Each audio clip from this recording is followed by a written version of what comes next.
God's people. Very excited to come your way again this Saturday. We're still in the Family Governance Month, and this month has been very exciting. As Christians, we've learned about a lot of things regarding the family. We've learned about having the good family, parenting. We've learned so much about dedication as in couples. Today, we're going to talk about something very important.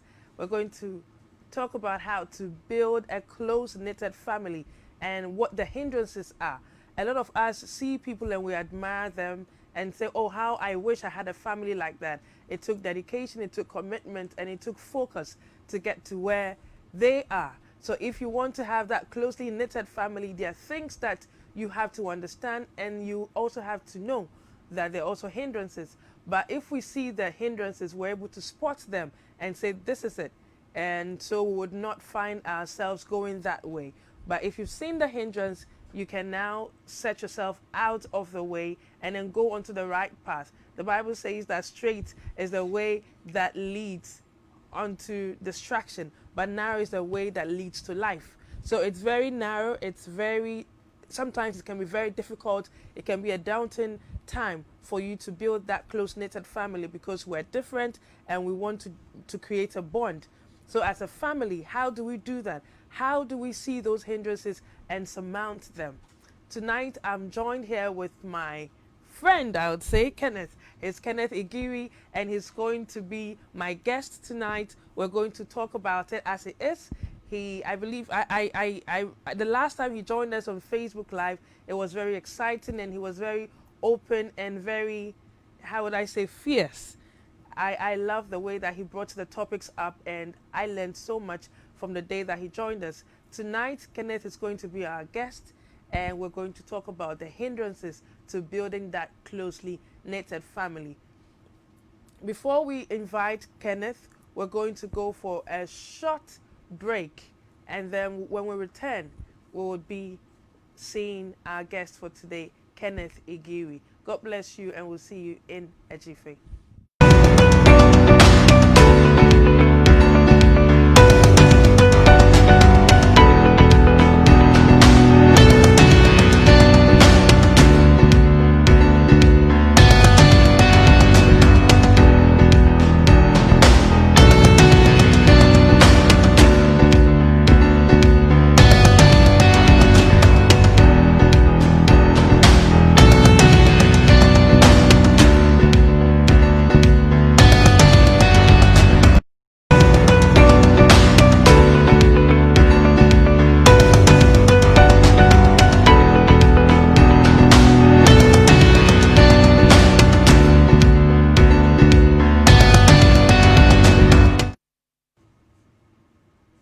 Welcome back, people of God. Like I said before we went for the short break, I'm joined here with Kenneth Igiri. He's going to be talking to us about building a closely knitted family, Christian family, I would say. I wouldn't say a family because some people don't have the standards that the Bible has laid down for us as Christians. So we're talking about building a strong knitted Christian family, what the hindrances are. But first of all, I just want to have a short question. What does it take to build a family? Before we go into the main topic, which are the hindrances, but what does it take to build a family in your own opinion? Okay, in my opinion, obviously, you have to be married. Yes. Yeah. Yes. Of course, you have to be married, and a lot of people think once I get married and I have children, then I have a family. Wow. But if you look at the way the scripture typically talks about family issues, like instructions like husbands, love your wives. Yes. Wives, submit to your husband. You would have thought that if somebody is getting married, obviously I love the woman for me to be getting married to her. Yes. But the Bible goes ahead to give you specific instruction. Love, which means it's a deliberate act that you do. Yes. It's something you choose to do to love your wife. Yes. It's something you choose to do to raise your children, to respect the Lord. It's something you choose to do. So there are guidelines in scripture that are very explicit that need to be deliberately followed in order to build that governance structure. Yeah. Family is the fundamental unit of society. Yes. It's like government. So it's like the church. It's like, it's an institution that you have to take deliberate steps to build. Yeah, I like that word deliberate, because sometimes, like you said, we just feel like, oh, I'm married, and so the kids are coming up and everything has to just follow. Yeah. But it has to be deliberate, because I remember in one of the scriptures, the Bible says that husbands, see to it that you love your own wives. And when that's like a verb, a doing, an action word, see to it. It means that you may lose focus in this act of love that you show, the act of submission for the wife and so on. So you have to see to it. You have to be deliberate about what you're doing, be conscious of what you're doing. So we see that Kenneth is just talking about being deliberate in your actions. But then some people are deliberate, but there are hindrances, there are stumbling block to what you want to do. Yes.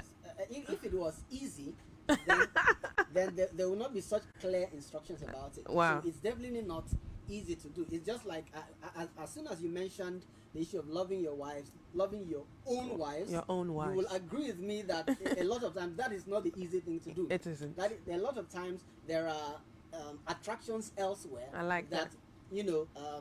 Advertise to you, so to speak, yes, and draw your attention away from your own wife. So for you to do it, you have to say, this is what I want to do. It becomes an issue of the will rather than an issue of the emotions. Wow. Sorry, I'd like to say that it becomes an issue of the will yes, rather than emotion. So please, if viewers, it's a will than emotion. So that deliberate action has to be a will that you have decided to do that, than just having a feeling and saying that you're bored with your wife or your husband. Yeah. But you have to be willing to realize that you need that. I love that. I think I have to write this down. So chemistry and hormones are like what takes you into that physical union of marriage. Yeah. But when you enter into the institution, wow, you cannot depend on chemistry and hormones to wow, sustain it. You have to, do the work. You have to do the work of saying, how do I respect my wife? What am I going to do for her this month that will make her know wow, I love her? You need to think about that. You need to think about that. Yes. You can even call it something you have to strategize. Wow. I like this. It's a will. It's something that is coming out of your will. Yes. Yes, and you mentioned that there are definitely hindrances. As there are hindrances with respect to loving your wife, there are hindrances, there are distractions with respect to probably spending time with your children, for example. Yes. We mentioned the issue of work, and work is a necessary part of our lives. We have to make money, right? Yes, it is. We have to earn money as long as we're here in this world. Yes. But the truth is, there are certain things that outlive your work life. Yes. When you look at your 3-year-old son, you must realize that he's the one that will take care of you when you're 85. Yes. When you're no longer working. Yes. When work is over, you change jobs several times. You cannot change kids. Yes. You cannot change families. I mean, it's as simple as that. So you need to just prioritize. Yes. And one of the things I think about in those terms is a couple. I think that you have to say your sound is a bit low. Okay, I'm sorry about that. Okay. Is that okay now? All right. So a couple typically. Is it sounding? Sorry. A couple typically would basically you find both of them trying to make ends meet at all costs. So the husband is going to work, the wife is going to work, and they are trying to just do everything they can to make sure both of them are working. But I would typically advise that one of you should decide that I'm not going to do. Oh, I love you. I'm not gonna I love the man. One of you should decide. Not necessarily the wife. Not necessarily. No, not at all. Not at all. Yeah. Not at One all. of you should decide. I don't have to do a 9-to-5 job. I can do a business so that I own my time. Yes. When I own my time, when it's time for the kids, whatever you have to do at school, you can decide. I can easily go because I own my time. Own your time. I mean, and I want to salute housewives. We need to get a more sophisticated name. If you're a housewife, if you're, how do they call it in England? There's a word.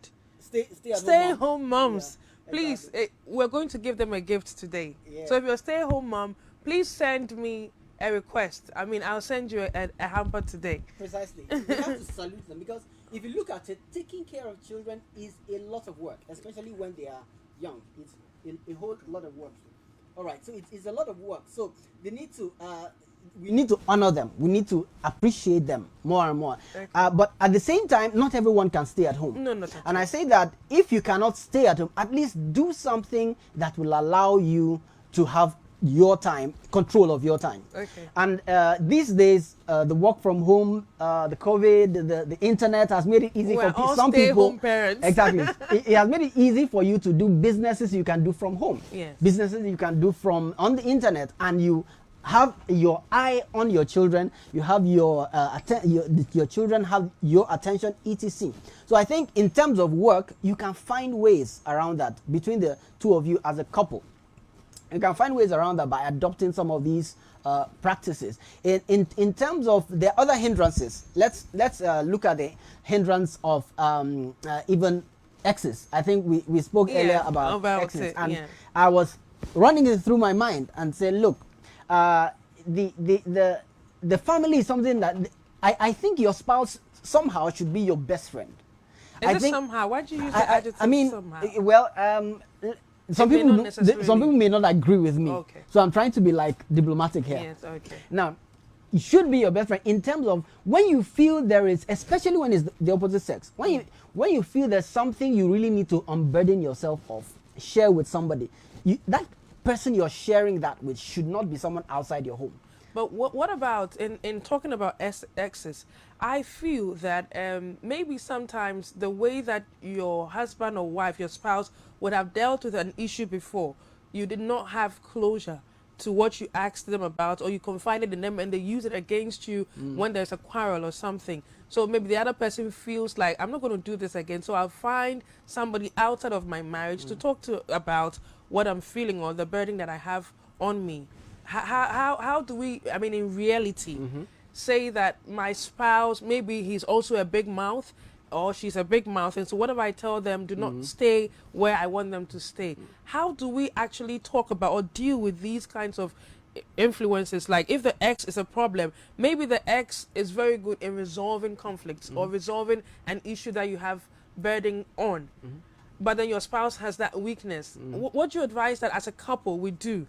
Okay, now what I would say is, first of all, when we say best friends, I'm now talking about man to woman, I mean opposite sexes. So there could be someone you want to talk to, maybe a mentor, maybe an older person, maybe a fellow man in some kind of accountability group that you can discuss some things with, if it's not, if it's something you want to share.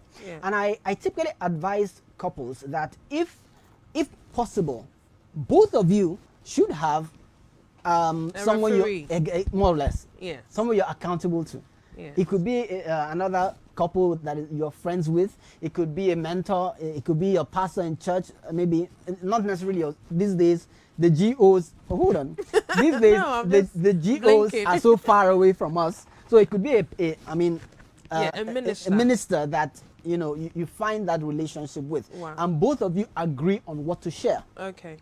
There are cases where both of you have to agree on what are you going to share outside. How far can you go in terms of sharing your family secrets, in quotes, with a third party? So you have to decide on that yourself. If it's a case of this, if you have created that structure from the beginning, when there is conflict, both of you know that we have a referee. Do you get the point? You know if you have already created that structure, then it's not, you don't feel that I am telling on my wife or telling on my husband by going to this person, because both of you have already agreed from the beginning that this is one of our referees. You get?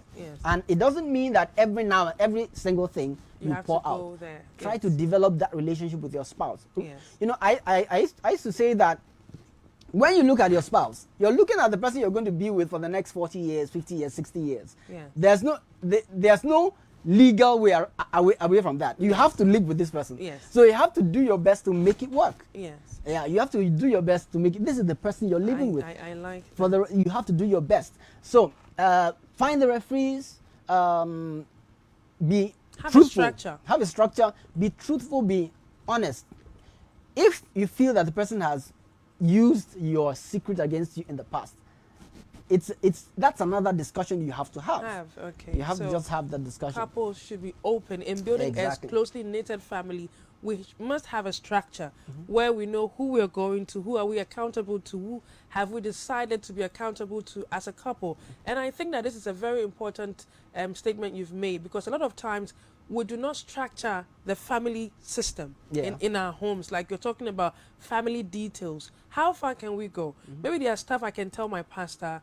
There are things I don't want him to know about me. So you should be able to be open with your spouse to also tell them that as far as we're going onto this part of our lives, I would be very uncomfortable you share with so and so person. So we know that we're sharing the things that we want to share with these people. So it's very important, viewers, that as a family, Ken is saying here that we have to have a structure. Yeah. Family is actually structured. If you look at how the scripture has put them, mother, father, then children come, how to dwell with them, how to put them together, the way that God has ordained it to be.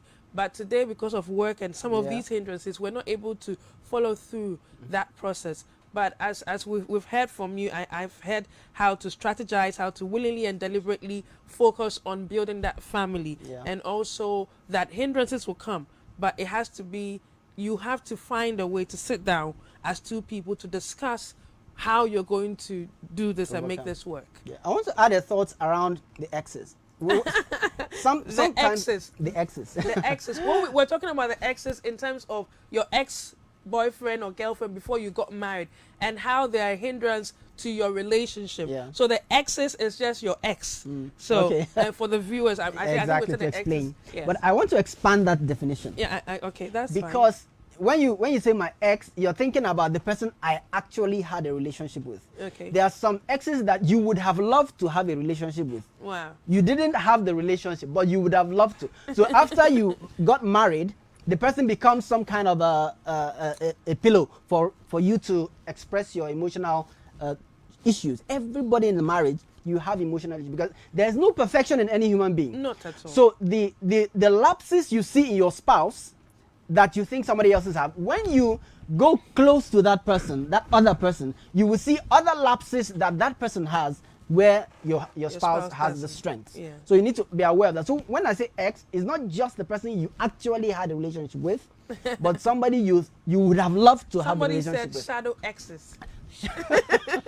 That's interesting. Shadow exes. So those people have loved to. And what happens is in the church environment, in the workplace environment, whatever, in your community, you find yourself always going to this person to offload your emotional burdens. And that is a dangerous thing to do. And the worst part with these exes are when they are married and they're having their own problems or challenges, and now you're sharing. Like the other person's spouse is being challenged, and this other person over here. So you realize that two married people are having emotional affairs, and the only thing that they need is an opportunity to actually consummate that. Exactly. And I think that in our marriages we should try and, like you said, structure in such a way that these things do not envelope us, or it doesn't swallow us up because we don't talk about it, because there are hindrances. How can I be on the phone with somebody else's husband because he's my ex or my friend for 2 to 3 hours discussing my husband? I think that that's quite disrespectful. And for us to build a family, we have to curb such things, even though sometimes you say, oh, they're my colleague. Sometimes if you're a minister, a church member and all of that. But I think that we should have regard for our spouses and just have some kind of decorum when we are dealing with these shadow exes or shadow boyfriend and girlfriends or whoever they are. Just have respect that the person you're married to is a willing and a deliberate decision you have to make, that you spend the rest of your life with this person, and so you have to see to it that you regard them whatsoever. Exactly. Yeah, so we're still on the hindrances. Yeah, the respect is very critical. It's critical to that. So another hindrance that we would highlight is, let's put it this way, in-law extended families. Okay. Definitely, we all have a commitment to our extended families in this part of the world. And you have something that you can call interferences. They are. Yeah. Interferences, it can be from your mom, whom you respect. A lot of people feel that their mom is the first woman in their lives. Yes. So they're like, okay, mom says we should do this, mom says we should do that. I mean, at the point your wife starts wondering, who's running the home now? Am I running the home with your mother? Yeah, exactly. I mean, you need to respect, while you give your mom her place, as a mother, you need to respect the place of your wife as the person you are governing, building a new family with. So it's not everything that goes to her. She doesn't have to be involved in every decision. It's the new generation. What worked in her generation may not work here. Yours. You can take advice, you can ask for advice, and that'll be fine. And then when you go to other relatives, you will find that in certain family, there are some people that you may have been very close to in your family. Yes. It could even be your sister. Yes. There's no emotional, there's no erotic relationship, so to speak. Yeah. But you're so close that your sister feels jealous about your wife. I did that with my brother. Yes, I must say. You see, so you need to control that. You need to be able to place everyone where they ought to be. How can you? Because I think that some people are quite, they may feel a bit awkward if I'm very close with my sister and she doesn't sleep and wake up one day and say, you know what, I need to move away from this relationship. Because sometimes I think that the other person from the other side who is not married to the person should sit back. If you're a sister-in-law watching us, or a mother-in-law, or a father-in-law, you should look at yourself as somebody who is close to your brother or your sister, but your brother is creating a new family and they need some kind of space to do that. But the closeness you have should relate with your brother, but it should not interfere in his marriage. Or should be with your sister. It shouldn't interfere with your marriage. I'm very close with my sister, but anytime my husband is around, I just say, oh, Chi, Mokboy, I'll call you back. So if she understands that, even when she hears my husband's horn, she says, oh, Joe is back. I'll call you later. We have that respect one for another. If she's around me, we have the respect that, oh, this is how you do your stuff in your home, and this is how I do mine. When I lived with her, the same way. If her husband is around, there's a way I carry myself. Though we're close, there's somebody else who needs this person at this time. So I have to back out, sort of. So I think that the interference from the extended family is quite real, and it can be heavy on you. You can imagine me telling my husband not to be close to his father. Well, you know, I like to. There are some stylish ways you can. How can you do that? Because people are trying to know practically, because it's quite a dicey thing to do. Because some people abuse it, and now your mother-in-law can come home, your sister-in-law can come home. You're just like a hawk over everybody. But how can you do that gracefully so that we all know our place? I'm a wife, you are a sister, your brother is married to me, I run my home, you know, all of that thing practically. I want to say that in certain cases, most of the time, where that happens is where the sister is single, or where there's nothing. That's what I think. Taking her time. Nothing taking her time. Yes. So that's a lot of time. So she has time to do that. So there are times you want to stylishly ask, what's happening with your relationship? It may seem very direct, but it sends a signal that, look, this is what's happening now. What's happening with you? And you need to also think about that. Give us space. There are also cases where the mother-in-law, the reason why the interference is much, there may be something amiss with her and her own husband, or maybe your father has passed and so she's bored. She's alone. Okay. So you may want to create something that can keep her occupied, so to speak. But and that is a style. And I want to touch on the aspect of sister. Okay. When we think of it, we always we have talked about my sister interfering in as a man marriage. There is also the case of my sister as a wife. Okay. Because women love to share. Okay. And sometimes the husband does not want you to be telling your sister everything all of that is happening. So you also, I think you also need to respect that. And sometimes it can happen practically in terms of practicing saying no, or practicing saying, why do you want to know? Or your sister is going to ask you what's happening, and then my sister is not like that. Well, there are cases where you have to practice that, where you have to say, I mean, there's an instruction or a suggestion. No, we're not going to do that. My husband and I decided. Yes. By the time you say that the first time, the second time, the person knows that he's not waiting for you to think for them. They are thinking about their family. Yeah, so it means that sometimes we're actually running our families with other people. So they come in with the ideas, and then we're running the home, whether knowingly or unknowingly, we're running the home with together, these extended people. With the board. They are the board of directors. So I think that it's very loud for the family interference. It's something that is so deep. I Archie Wright says, I call it the family dynamics. So it's something that it's very, I feel like it's very fragile if you don't say it properly. Or I just pray that most of us as spouses, wife or husband, should know that our spouses would not like too much of interference. I'm yet to see somebody who likes their spouse to share everything with their family. So most of us don't like to share everything with our extended family, especially on the other side. Let me say, sometimes we women feel that our family should come to our homes and feel comfortable. And when the man's family is coming in, it's like, oh, I don't have time today. When are they coming? Did they call you? But your sister can just be at the gate and so I'm at your gate. Open the gate for me. And you feel it's okay. But when your husband's sister comes in, you're like, the whole world is coming up, it's coming down on you. How do we also, because in that way, you're also telling your husband that he doesn't have a say in a way in the house. Because when your people are coming, they can just be at the gate and say, oh, I'm very sorry, she should have told us, but that she's just coming for 5 minutes. And you think it's okay. But when his people are coming, you find it strange that they didn't call. So I think that as Christians, we should be fair in sharing this interference. Do we discuss it? Who comes in? How do we do it? Do we have sleepovers? Is it accepted? If mine people are not coming, then yours shouldn't come as well. We may rent a place for them so that it is free and it is fair. Precisely. Our families understand that we can't spend the night here.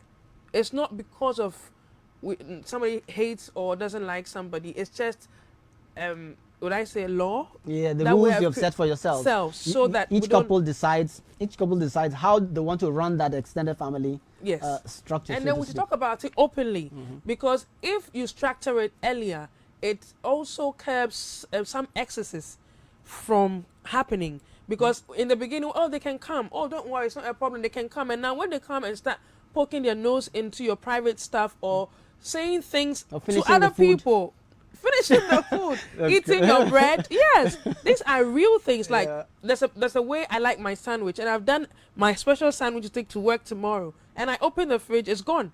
And I can't, if it was my brother or my sister, I would just tell you off.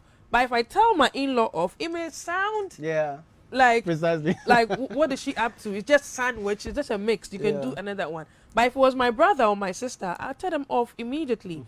So I think that when we discuss it and we say what rules we should take in terms of in-laws, let's exempt mother and father in terms of, but then sisters, cousin, aunties, brothers, father, that kind of extended family. You know, there's some families where one person is married, 4th generation, and everybody from the 4th generation comes to visit and feels like anytime they're in town, they can pass by and they want to know everything that is happening with everybody. The other person may not be comfortable because maybe they were brought up in a different setting, oriented. So we're going to stop here and go for a short commercial break. When we come back, we will talk deeply about the other things that Kenneth has in store for us. We've spoken about structure, we've spoken about strategizing, we've spoken about accountability groups, and then when we come back, I am loving this conversation. Please give us a GFA and we'll be back with you shortly. God bless you.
We're back again, and we're continuing the conversation on extended family interference. That's a huge hindrance to building a closely knitted family. Kenneth, you were on about. So I wanted to extend the thoughts on two things. Number one, finances or support. Okay. And number two, the basis on which sometimes these interferences live. Okay. Some people, maybe because of their challenges at the early stage of their marriage, they have to live with their parents. Okay. Or they have to live in a family house. Okay. It may be maybe the uncle has a house and they have to live there. Yes. Now, when that happens, the uncle or the father has some kind of a right, ownership, to interfere because you are staying in his house.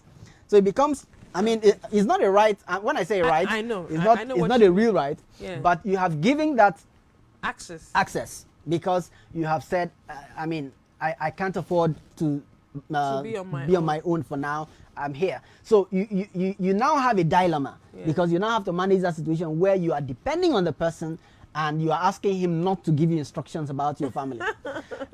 Then the other aspect is support. Who should we support? A lot of people, like we just were talking about during the break, they feel that once you marry from the house, you have to fund the children's school fees for 10 of your cousins, etc., etc. But you have to set a rule.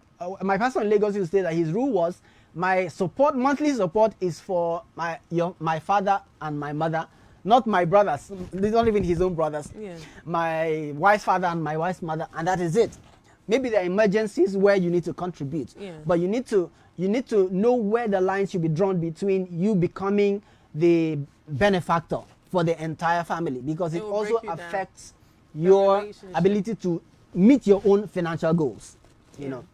And the thing about even having them stay in certain cases, like I'm married to a Ghanaian, I think you're married to a Ghanaian too. Yes, I am. Yes, and are you? You're not Ghanaian. No, I'm not Ghanaian. Oh wow, I didn't know that. No, so you have a case where maybe you don't speak this language, you have to speak English. And they're still talking like tree. They're speaking. You have to speak English in the house. So if you have the family always staying, you're now struggling. How do I tell my wife what I need to tell her?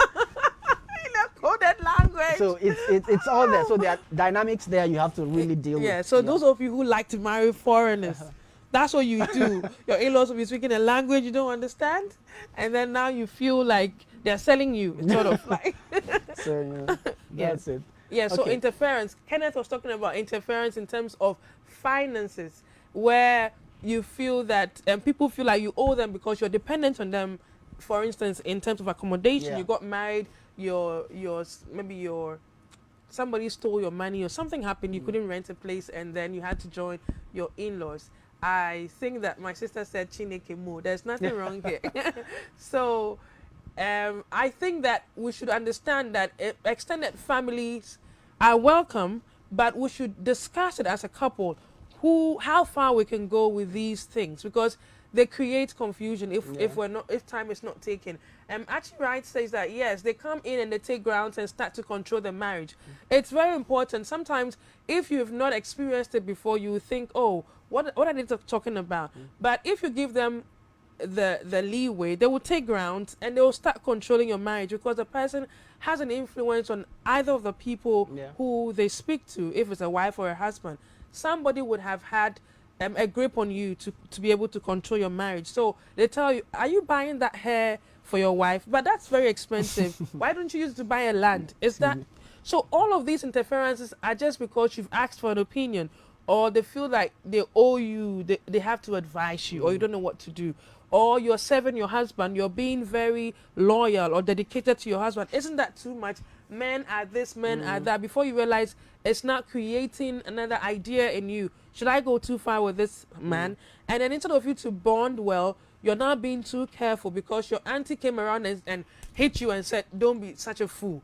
You have to be on your ground, because men cannot be trusted. They just come and then they give you ideas that originally you wouldn't have thought about that. They feel they're protecting you, but they're actually weakening your base in terms of your family front. So I think we should be very careful who we invite in our homes, and then talk about it like you spoke about strategizing.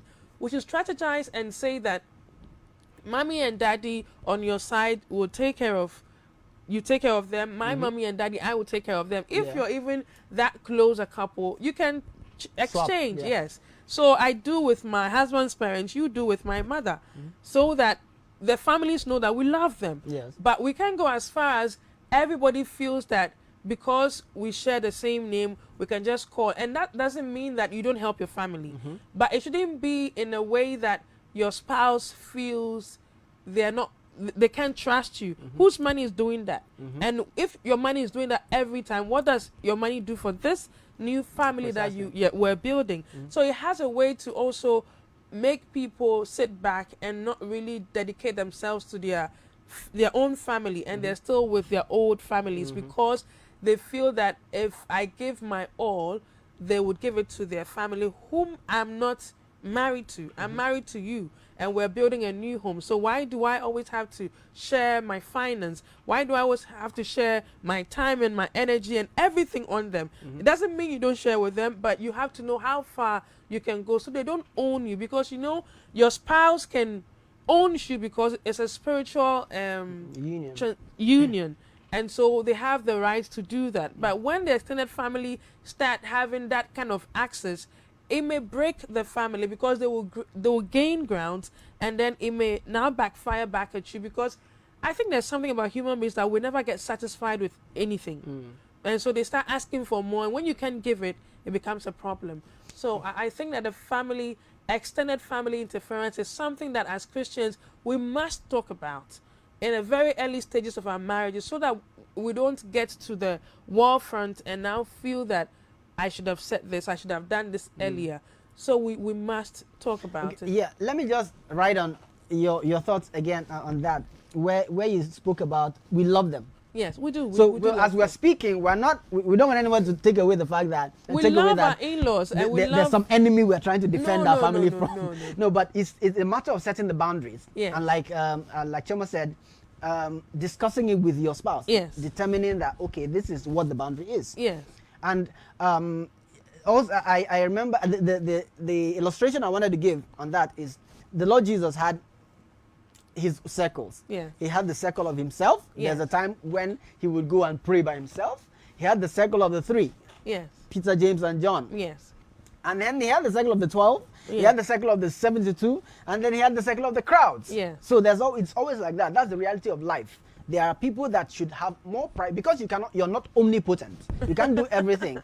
There are people that should have more priority to you in terms of your time, your resources, and so on and so forth. Yes. Before others come. It's not that we hate the in-laws. We're just saying set up the boundaries, the necessary boundaries. Yes. I think as well that, when you set the boundaries, it makes the family understand that this is your stance.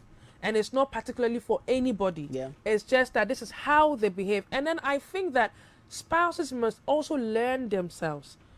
If I'm married to my husband, for instance, he's a very likable person. He's okay with people coming in. I'm not like that. I like to protect my space. So as soon as you come into my house, first of all, if I'm not well dressed, I'm not happy you came without calling me. If I'm not ready, like there's no water at home, I feel like I'm half a wife. So you came to meet me in my weekday. I don't like that. I like to be conscious of where I am and my environment and be in charge of what is happening around me. So if you just come in, pop in and pop out every time, you may take an information out that I am not a serious person. Yeah, okay. And that's not what I want to portray. So spouses must also learn one another and respect and cover our spouse's is it a weakness, strength or weakness, whatever it is. Because I grew up in a family where a lot of times it was my grandmother, my grandfather, my cousins, we go to them. They don't come to us. So in the family house where we live, it's just we, the nuclear family. My father was not really into extended. He was really into extended, but extended is extended. But when we're in the house, in the extension, yeah. Yes, when we're in the house, we're in just the six of us there in the house. Yeah. So I think that you should also respect your spouse. Who is your husband? Is he a very private person? Sometimes a person can have a facial expression that may make other people feel they don't like them. It's not that. He's just uncomfortable with. So they feel like your husband is not friendly, your wife is not friendly. Protect your wife if she looks like that. You know who she is. She likes her things done in a certain way. flaws or the unacceptable behaviors. You know, in Africa, we feel that every wife should be sanguine to her husband's family. But some wives, it's not like they're not nice to you. They just feel that I want my space. And people have become more and more opinionated. So they feel that that is what I want. I don't think I need your permission. But maybe in my mother's days, she didn't have an option. If my father brought 100 friends, she should have to cook for all of them.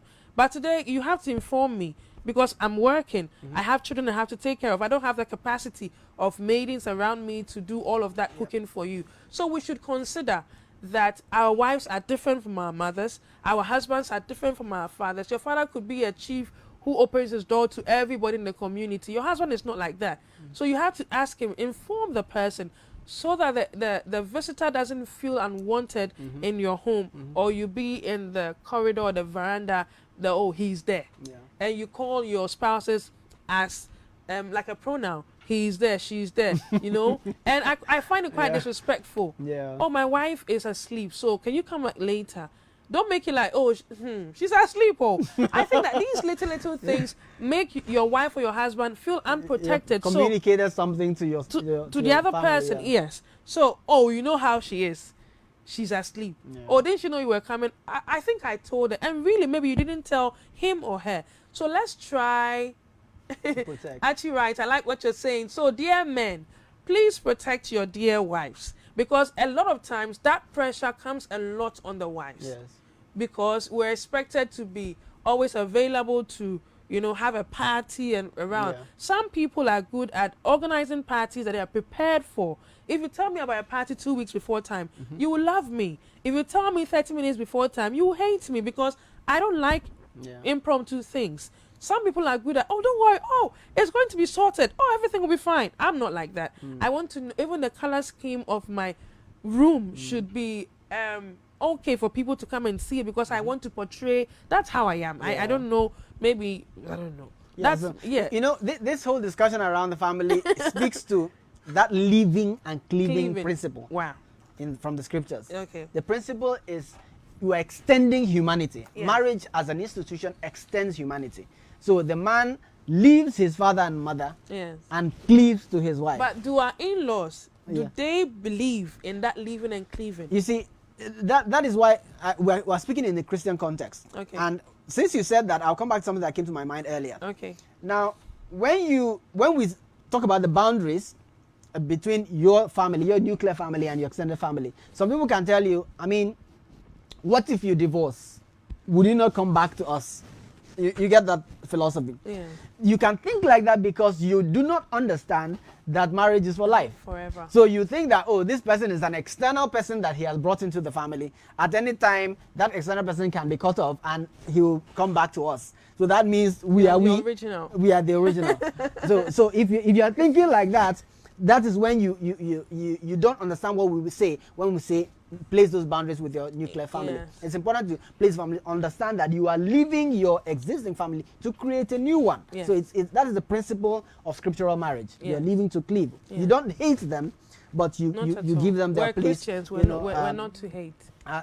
Along those lines, you give them their place and proceed to build your new family. Yeah, so it's very cleaving, important to understand. Leaving and cleaving. So in the middle, it's like a dilemma, like you said. So if you have left and you've not cleaved, then you're just in a dilemma. Should I go to Cape Coast or to Elmina?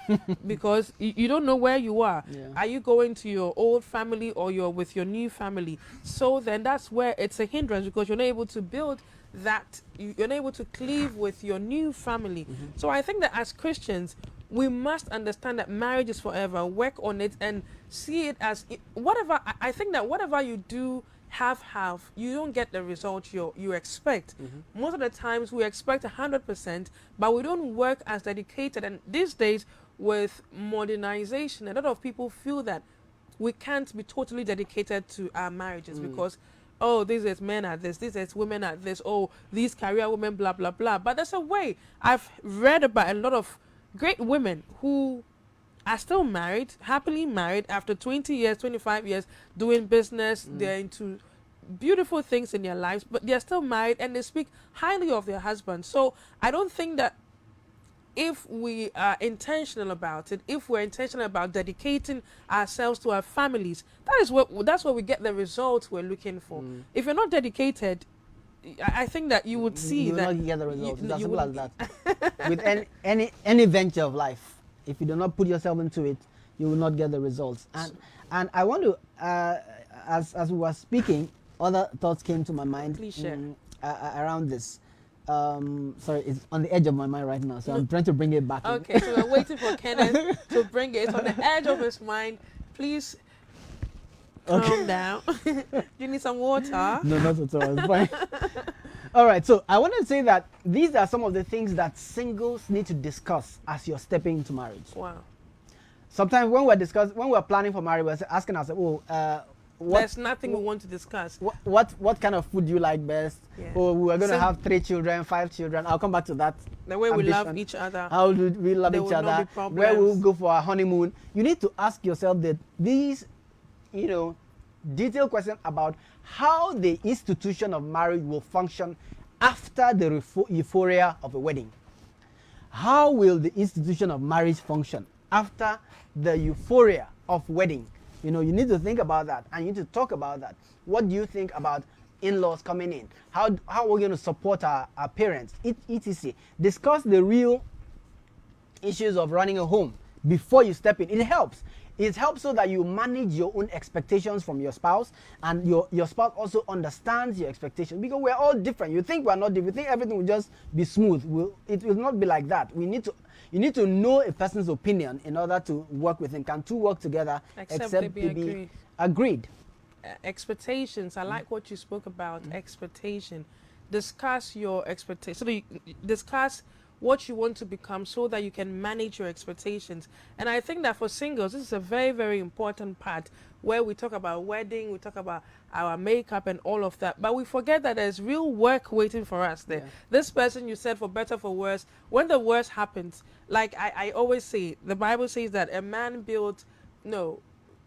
men built, one on the sand, one on the rock. Yeah. And then the wind blew vehemently on the two buildings, and then the one that built on the sand collapsed, and the one that built on the rock stood. So it means that there is something that you would have to build your relationship on. Even though there are hindrances, you still have to build it on something, so that when the wind blows vehemently, you also stand. Yeah. But if you just build it on, like you're saying, the euphoria of wedding, and we're going to have our honeymoon here, we're going to do this there, we're going to have 3 kids, we're talking about career, I love you to be one of the best, whatever you are in life, but we don't dedicate ourselves. We must understand as well that marriage is a venture, if I would say. So you have to also take it very serious and with all dedication, so that you would get the results that you expect. If you don't put in work in it, it would collapse. So that is the building that is built on the sand. You've built, you're married, everything is working, but because the foundation of the building is weak, it's built on sand, it will collapse. So there are hindrances. Sorry, I said it was a question. Okay. There are hindrances to our building a closely knitted family. It is there, it is real, but we have to willingly, deliberately, force ourselves to dedicate our members to make this thing work, whether it be in-laws, whether it be work, whether it be exes, whatever it is. We have to make sure that this venture we have put ourselves in, we're going to make it work, and by the grace and the power of God, it would work, because we have put our as we're talking about children, the planning, something came to my mind. I had a discussion with a friend of mine some time ago, and we were talking about children. I think he has 2 children or 3. Okay. I have 2 children myself. Wow. I see, before you get married, you're saying, oh, I want 3 children, I want 5. But when you have the first one and you see the amount of work involved, you start re-strategizing. So you need to, that is a discussion you need to have. Marriage is work.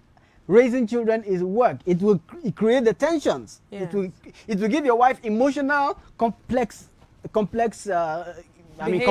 behaviors. It will give you, cause for concern. If you're a man and you ever try to spend 1 week alone with your children, let's say just 2 of them, and without your wife, you will also understand what it means to keep toddlers under control, So it's work, and we have to see it as such, beyond just the dreamlike things we do in our minds. They'll go to crèche after nursery. I'll pick them up, or you will pick them up. Whatever you're doing, it's not smooth like that. You need capacity. And talking about crèche and all those outsourcing options for children, you need to understand that. Outsourcing. I call it outsourcing. You need to understand that your children. Somebody said from 0 to 12, that's when you have the most impact on them. Yes. So I've heard recently of a 4-year-old who was in boarding school, some school. I asked me what kind of school takes a 4-year-old as a boarding. I mean, it doesn't make sense to me, because if you miss that opportunity to, make yourself indelible in the hearts of your children, by the time they grow up, they don't really know you. That's why a lot of children have become incompassionate, because they didn't feel that love that a parent should give to a child. I mean, by 4 months, the child is gone. The mother has gone back to work until the child is about 15. Yeah. The only time they spend consistently with a working mother is a month.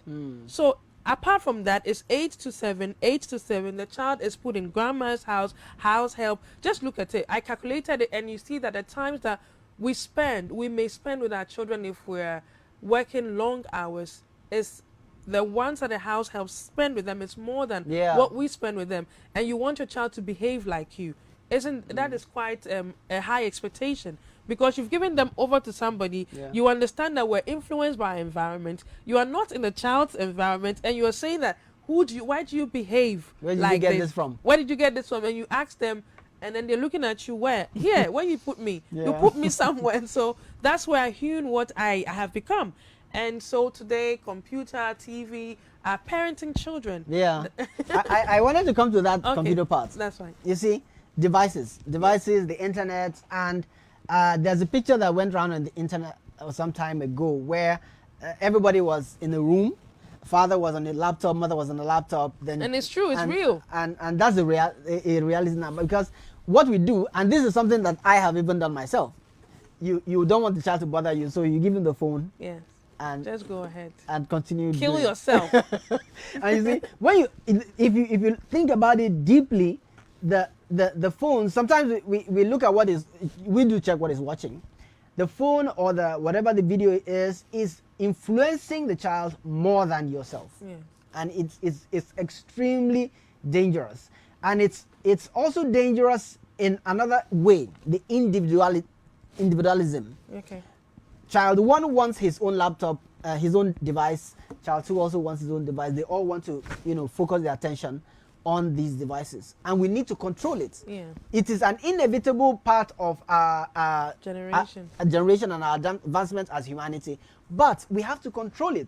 We have to take the child out to have physical activity. Yes, it's very we have true. to have discussions with the children. We have to have activities. Once in a while, we do the Legos with the children. Yes. Have a bicycling time with them. A time when you do something that you are involved in beyond the screen.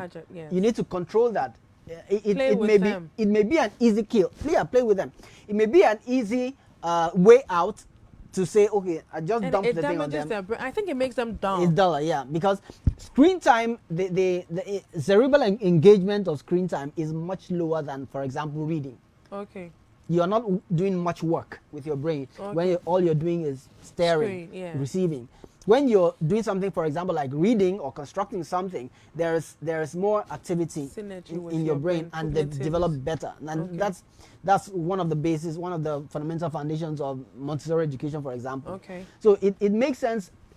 Find deliberate ways of getting them engaged in activities that help your children in activity. Go cycling, go swimming, find a sport, tennis. There's so many. I mean, I've just enrolled my daughter to tennis. I want to learn it so that we can go together, so that we can have a human touch to life. Precisely. Than every time gadget. I think that it is bad. So parents, please find time, 1 hour a week with your children. Be conscious of what you are inculcating in them. You are expecting something good. Margaret says, Ludo, Scrabbles, or Wari. You can play these games with your children, buy them at home, and then let them understand that families stay together. As we play together, you can tell them stories from your grandparents, your parents, how you grew up. That way you can have conversations. Children would know how to even resolve conflicts. If they're eating together, they know how to share their meat. Yeah. Well. Yeah, that's a very interesting point. Yes. Around how sometimes even affluence is the problem. Yes. Becomes a problem. When we were young, sometimes you have to eat together. You have to share. You have to share the meat. The meat. There's no individual meat. No, it's one for four. Yes. So, there's no individual meat. So you learn to share. And it also gives you that strength of leadership. And so the first child or the eldest person is saying that this is my meat. The three of you take the rest. So you're not giving the other person. there are other strategies for that division. One is the eldest shares the meat. The youngest takes first. Okay. So there's another. So when you take first and you take what is bigger than you, they will give you enough because you know that amongst these four, you're supposed to take the smallest. And it teaches you how to teamwork, how to consider other people. The Bible says that we should not consider ourselves more highly than we ought. So all these things teach the children values that you may not. You know, sometimes people walk in your life and you wonder why they're not catchers. Not because they were not brought up well. There were these example activities that just teach you about life. Yes. Your father may not have told you how to talk to people, but the way you were brought up, that you just by living. Yes. Just by living together. It comes in, it flows. But now children are so gadget oriented, they don't even realize that themselves is a problem. It's a problem. It's not like they're weak in expressing themselves, but they're weak in their minds. They don't even realize the human part of life. They just find that you can go to a house, a 17-year-old boy wouldn't say hello to you. And he's just on this gadget, and the mother says, oh, you know these children. Demand that the child says hello to the person who have come. Be aware of your environment. Mindfulness. Yes, you have to be conscious of where you are. But if we allow, okay, let's have rules and regulations. I think families should have that. It's easier. Carl, can you expatiate what you mean by we're in a new era? Because this is what kills us, like new era, and we're not able to. I think that we should get to a place where we merge the two, the new and the old. You just have to find the fine way to mix the two, and then it will come out well. Okay, now, I remember something my Pastor Bojo Yemade, he said it some time ago. He said that conservatives build institutions. Okay. Liberals only criticize institutions. Okay. Yes, I like that. What it means is, liberals, it may everything is okay. Yeah, everything is okay. I mean, it may sound politically inclined, dangerous to tread on this ground, but it's just for the purpose of this example. Don't worry. You see, when you have people, a bunch of people who are just saying, let things just happen. What happens is that what if the eventual outcome, you may not like it. Yeah. But when you are conservative, in quotes, and you have a vision, this is what I want to happen. Insist, demand that it happens. This is what I want to happen. I wouldn't want to you use the tools that are available to make it happen. Wow. You get my point? I do get your point. This is a tool. It can either be used to just allow the child to go haywire, or you can determine what kind of things are done on this tool and when. Yes. I mean, that is because there are advantages. Recently, we are struggling with my 3-year-old. Can you imagine? We are saying that screen time is only Saturdays. Okay. We have gone back and forth on that. Sometimes he wins with the cry. Sometimes we win. You know. So, but the truth is, you have to decide what do you want to build. Then you take the tools around you in this new era and build what you want to build. Otherwise, all the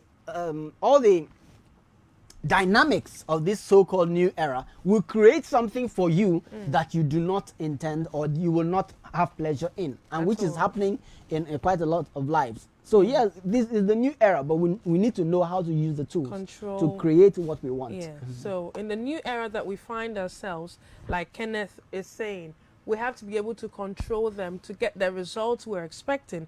So we don't put in corn and expect mango for harvest. So if you allow your children screen time, new era, so do whatever you want to do, what you would be reaping from what you have sown, you wouldn't like it. So you have to insist and demand that what you think your child should become, you invest in that And so you would see there's nobody who plants corn and expects mango. So today we've had a very wonderful time. I think that the conversation has been very exciting. I've had a wonderful time. I've learned a lot, being willing, being deliberate, strategize, structure the family system, and know what you allow in your immediate family. Don't just let things happen. Control it. Demand for excellence. And so we've had a wonderful time today as we discuss the hindrances to having a close-knitted family. In-laws, I love that one. Maybe we'll call Kenneth back again somewhere in January when we're talking about in-law management, so we can talk about this